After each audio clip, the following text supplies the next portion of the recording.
السلام علیکم ورحمۃ اللہ نحمده ونصلی علی رسوله الکریم اما بعد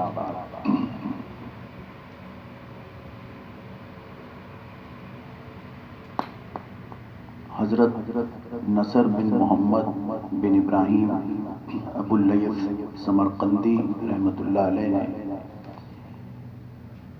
ایک بات نقل فرمائی ہے، الناس کلہم ہلکا، تمام انسان ہلاکت کے دھانے پر ہیں، الا المسلمون، سوائے ان لوگوں کے جو ایمان لائے، جو مسلمان ہوئے، وَكُلُّ الْمُسْلِمُونَ هَلَكَ، اور جتنے مسلمان ہیں وہ بھی ہلاکت کے دھانے پر ہیں، اِلَّا الْعَالِمُونَ، سوائے ان لوگوں کے جنہیں علم دیا گیا، یعنی اللہ کی معرفت دی گئی، جس مقصد سے جس مقصد کے لیے دنیا میں بھیجا۔ پھر فرمایا یعنی یہ مسلمان دھانے پر ہیں ہلاکت کے، سوائے علم والوں کے، عالموں کے، وَكُلُّ الْعَالِمُونَ هَلَكَ إِلَّا الْعَامِلُونَ، اور جتنے عالم ہیں، علم والے ہیں، وہ بھی ہلاکت کے دھانے پر ہیں، سوائے ان لوگوں کے جو عمل کرنے والے ہیں۔ علم تو دیا گیا ہے لیکن عمل نہیں ہے۔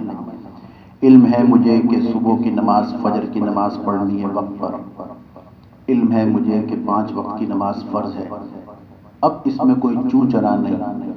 شیطان اگر یہ بہکائے کہ تم ان لوگوں سے اچھے ہو جو صرف جمعے کی نماز پڑھتے ہیں، تم کم سے کم 2 وقت کی نماز تو پڑھتے ہو، 3 وقت کی تو پڑھتے ہو۔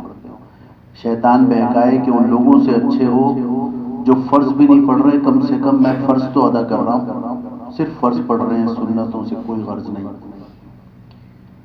وَكُلُّ الْعَامِلُونَ، اور جتنے عامل ہیں، عمل کرنے والے ہیں، ہلاکا الا المتقون، وہ بھی ہلاکت کے دھانے پر ہیں، سوائے متقیوں کے، جو تقوی والے ہیں، جو اللہ کا ڈر رکھتے ہیں، ان کے علاوہ ہر ایک ہلاکت کے دھانے پر ہے۔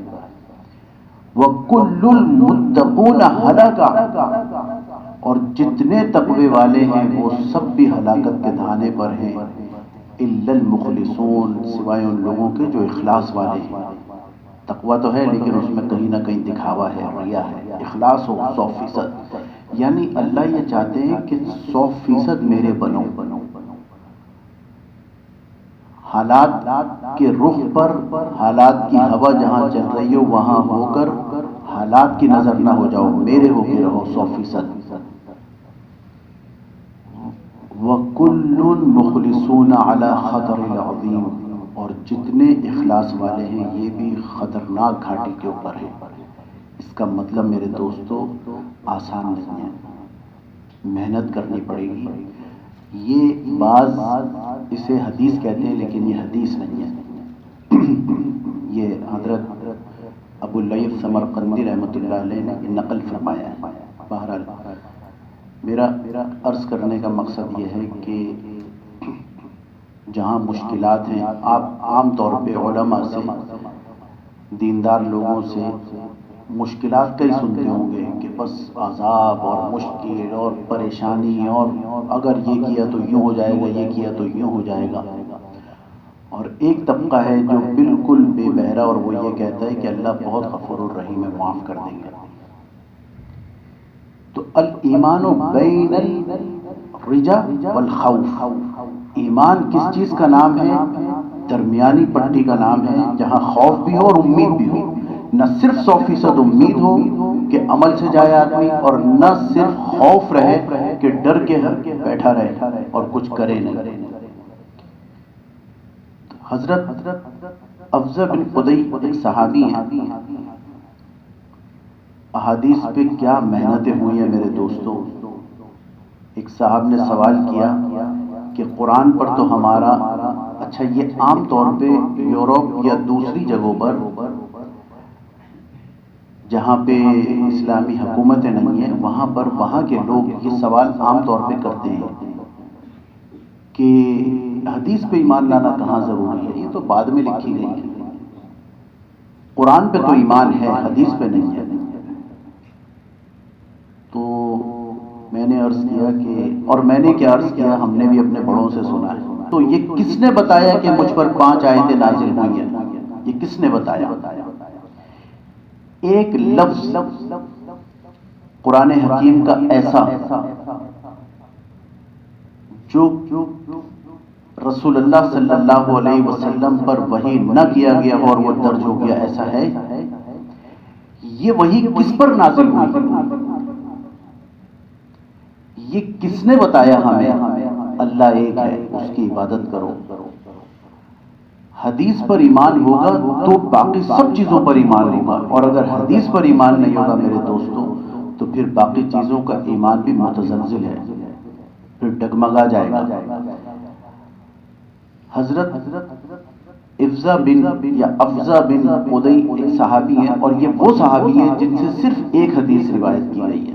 میں نے جو عرض کیا کہ کیا حدیث کی محنتیں ہیں، امام بخاری رحمۃ اللہ علیہ نے باقاعدہ ایک کتاب اس پر لکھی کہ جن صحابہ سے صرف ایک حدیث مروی ہے، کیا محنت ہوگی۔ بعض ایسے صحابہ ہیں جو آئے ہیں، دیکھا ہے آپ صلی اللہ علیہ وسلم کو، آپ صلی اللہ علیہ وسلم کی زیارت کی، ایک بات کی، چلے گئے، کبھی دوبارہ نہیں ملے گے۔ ان کے بھی نام درج ہیں، یہ کون کون ہیں؟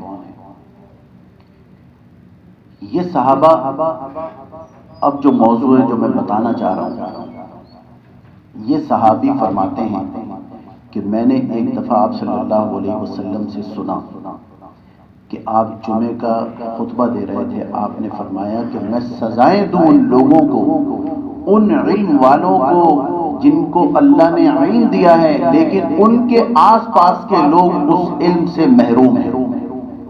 میں سزائیں، جس طرح چور کی سزا ہے، جس طرح اور مجرموں کی سزائیں ہیں، اس طرح شریعت میں یہ سزا نافذ ہو جائے۔ میں، آپ صلی اللہ علیہ وسلم نے فرمایا میں سزا دوں ان لوگوں کو، اور میں سزا دوں ان لوگوں کو جو آس پاس رہنے والے ہیں وہ علم والوں سے فائدہ نہ اٹھائیں۔ دونوں پیرلل ہیں بالکل، اسلام کی اور شریعت کی ہمارے تقاضے۔ ان لوگوں کو سزا جو علم والے ہیں لیکن آس پاس کے لوگ ان سے فائدہ نہیں اٹھا رہے، اور ان لوگوں کو جو پاس والے ہیں اور وہ علم والوں سے فائدہ نہیں اٹھا رہے، ان لوگوں کو میں سزا دوں۔ یہ بات سننی تھی کہ بعد میں چیما گوئیاں ہونے لگی مسجد نبوی شریف میں کہ آپ صلی اللہ علیہ وسلم نے یہ کیا بات فرمائی کہ ان لوگوں کو سزا دیں۔ حضرت افزا رضی اللہ تعالیٰ عنہ فرماتے ہیں کہ اشعری قبیلے کے کچھ لوگ، کیونکہ اس وقت اشعری قبیلہ جو ہے وہ ایسا تھا جو پڑھا لکھا تھا، علم والا تھا، اشعری قبیلے کے کچھ لوگ آپ صلی اللہ علیہ وسلم کے پاس گئے، کہا یا رسول اللہ کہیں آپ کا خطاب ہم سے تو نہیں ہے، کہیں آپ کے مخاطب ہم لوگ تو نہیں ہیں؟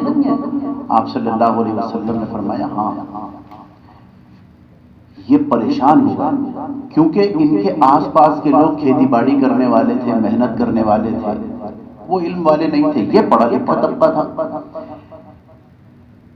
یہ میں آپ سے بات کیوں عرض کر رہا ہوں میرے دوستوں، وجہ اس کی یہ ہے کہ ہم سب کی ذمہ داری ہے دین دوسروں تک پہنچانا، علم دوسروں تک پہنچانا بغیر بحث کیے ہوئے۔ بھئی ہمیں یہ بات پتہ چلی ہے، آپ اس کے اوپر عمل کرنے کی کوشش کریں۔ جہاں پر بیٹھا مسلمان داعی ہے، دعوت دینے والا ہے اللہ کی طرف سے، ایسا نہیں ہے کہ بیٹھے ہیں چائے پی رہے ہیں گپے ہانک رہے ہیں، کچھ نہیں۔ اسی لیے ایک عجیب آپ صلی اللہ علیہ وسلم، امام احمد بن حنبل نے فرمایا کہ جب تم کسی مجلس میں بیٹھو تو یہ 3 کلمے کہہ دیا کرو۔ کیا فکر تھی میرے دوستوں ان اللہ والوں کو امت کی۔ فرماتے ہیں اللہم صلی علی محمد فی اول کلامنا، اے محمد صلی اللہ علیہ وسلم، اے اللہ آپ محمد صلی اللہ علیہ وسلم پر درود بھیجیے ہمارے ہر کلام سے پہلے، جب ہم کلام کرنے لگیں اس سے پہلے درود بھیجیے۔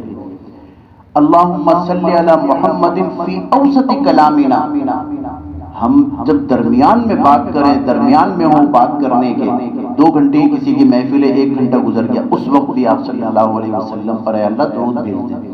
اللہم صلی علی محمد فی آخری کلامنا، اے اللہ رسول اللہ صلی اللہ علیہ وسلم پر اس وقت بھی درود بھیجیے جب آخری کلام ہو ہمارا، جب ہماری بات آخری ہو، مجلس برخاست ہونے لگے۔ جو ایک درود پڑھا جاتا ہے مجلس کے برخاست ہونے پر، چونکہ ہمارا تو تعلق میرے دوستوں دین سے وہ ہے نہیں، تو چیزیں بھی پتہ نہیں ہیں۔ جزا اللہ عنا محمد ما ہوا اہلہ، یہ جب مجلس برخاست ہوتی ہے بیٹھے ہوئے ہیں، دنیا بھر کی باتیں ہو رہی ہیں، سیاست پہ، گھر پہ، اس پہ اس پہ، کوئی بات نہیں، بات کرنے، آخر میں یہ ایک دفعہ درود پڑھ لیا، اب یہ پوری مجلس اللہ کے ذکر میں شمار ہو جائے گی۔ تو شاری قبیلے کے لوگ جو ہیں وہ آئے آپ صلی اللہ علیہ وسلم کے پاس، کہیں ہم تو مخاطب نہیں ہیں۔ آپ صلی اللہ علیہ وسلم نے فرمایا ہاں، فکر مند ہوئے، کہا یا رسول اللہ 1 سال کی مہلت دے دیں، یعنی ابھی سزا جاری نہ فرمائیں، 1 سال کی مہلت دے دیں۔ آپ صلی اللہ علیہ وسلم نے مہلت دی۔ انہوں نے اب ان لوگوں پر کام کیا جو علم والے نہیں تھے، ان لوگوں پر کام کیا، اور 1 سال کے عرصے میں مدینے کی فضا علم والوں سے بھر گئی۔ یہ تھے لوگ لینے والے اور ایسے تھے عمل کرنے والے۔ میں نے ابھی عرض کیا ایک صحابی ایسے کہ جنہوں نے ایک بات سنی، ایسے بھی صحابہ ہیں جن سے ایک ایک روایت ہے صرف۔ ایک شخص نے، یہ یہودی تھے، انہوں نے کوفہ میں کتاب کھولی، روزانہ پڑھتے تھے اپنی کتاب تورات کے جو اوراق ان کے پاس تھے، اس میں 4 جگہ لکھا ہوا تھا محمد، فارغ قدید کہیں لکھا تھا، کہیں محمد لکھا تھا، یعنی آپ صلی اللہ علیہ وسلم کا نام نامی تھا۔ بند کر دی، کہنے لگے یہ میری عقل کا کوئی دھوکہ ہے، میری نظروں کو دھوکا ہوا ہے۔ اگلے دن پھر کتاب کھولی، 8 جگہ لکھا ہوا تھا، گنا 8 جگہ، سوچا کل 4 جگہ دیکھا تھا، آج 8 جگہ ہے۔ بند کر دی خوف سے کہ یہ کوئی مجھ پہ جادو ہو رہا ہے، کیا بات ہے، میری آنکھوں کے اوپر یقین نہیں آیا۔ تیسرے دن کھولی، 3 جگہ لکھا، 12 جگہ لکھا ہوا تھا، روزانہ 4 دفعہ پڑھ رہا ہے۔ اب اس شخص کو یہ فکر ہوئی کہ اگر اسی طرح معاملہ چلتا رہا تو پوری کتاب محمد نام سے بھر نہ جائے گا، اور مجھے اس نام سے نفرت ہے، نعوذ باللہ۔ کتاب بند کر کے رکھ دی، لیکن دل میں خلش تھی۔ پوچھا، معلوم کیا، اپنے علماء کے پاس گیا کہ میں نے اس طرح سے واقع ہوا۔ انہوں نے کہا بس خاموش ہو جاؤ کہ اسے ذکر نہیں کرو، لیکن اس کو پریشانی رہی۔ انہوں نے سفر کرنا شروع کیا، راستے کی فضا بدلتی چلی گئی، افسردگی کی چھا رہی تھی فضا میں۔ باہر آلیے مدینے کی حدود میں پہنچے، پہلی ہستی سے جو ملاقات ہوئی ان کا نام ہے سلمان فارسی رضی اللہ تعالیٰ عنہ۔ وجی شکل، خوبصورت، لہیم شہیم۔ اب جو دیکھا تو انہوں نے یہ یقین کیا کہ یہ ہیں محمد، اتنا حسین انسان، اتنا وجی، یہ ایسے ہیں محمد، یہ ہیں۔ سلام کیا، کہا آپ محمد ہیں کہ نہیں؟ حضرت سلمان فارسی رضی اللہ تعالیٰ عنہ کی آنکھوں میں آنسو آ گئے کہ تم کون ہو؟ کہ میں فلاں سفر کر کے آ رہا ہوں بڑی دور سے، میں محمد صلی اللہ علیہ وسلم سے ملنے آ رہا ہوں، اور میں تمہاری یہ خواہش پوری نہیں ہو سکتی۔ کیوں؟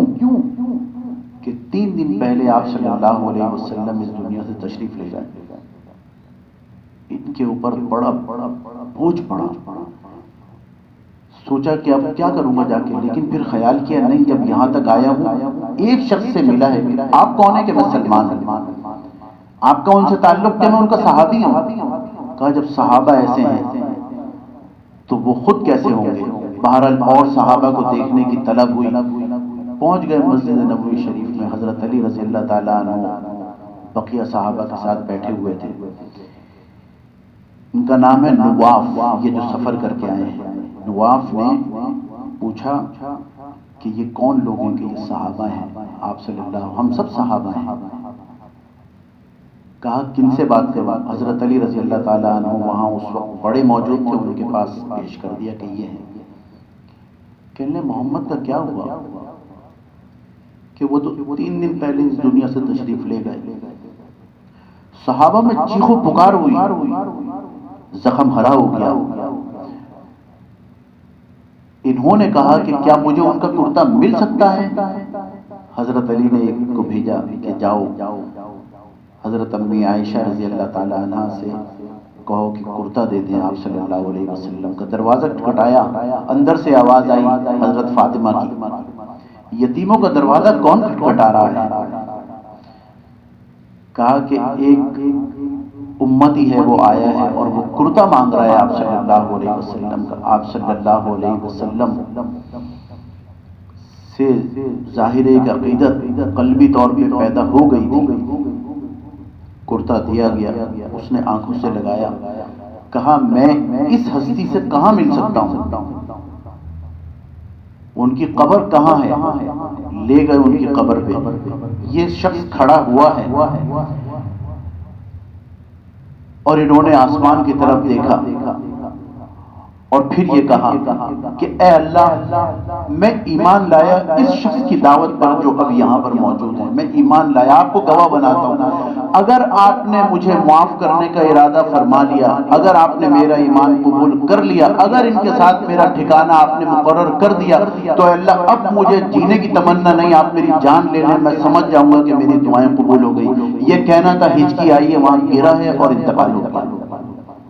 نہ غسل کیا، نہ طریقے سے پورا کلمہ پڑھا، نہ کوئی اور ایسا کام کیا جو اسلام لانے کے بعد کرتے ہیں میرے دوستوں، لیکن کیا جذبہ، کیا ایمانی قوت ایک لمحے میں اس کے دل میں اتر گئی تھی۔ نواف وہ ظاہر ہے کہ رحمت اللہ علیہ ہو گئے اور اللہ تعالیٰ نے اس شخص کی دعائیں قبول کر لی۔